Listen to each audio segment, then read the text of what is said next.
Welcome! Today, we will learn how to perform the water absorption test on bricks. This test helps us determine how much water a brick absorbs, ensuring its quality for construction.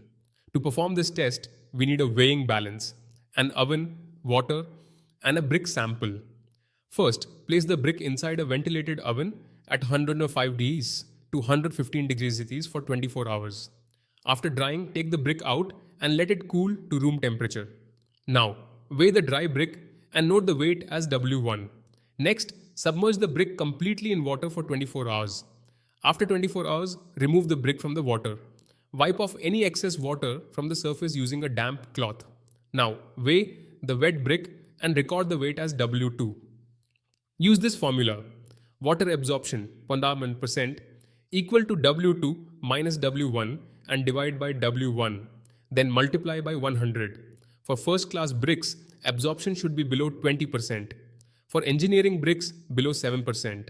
This test ensures we use high quality bricks for strong and durable construction. Thanks for watching. Like and subscribe for more construction testing tutorials.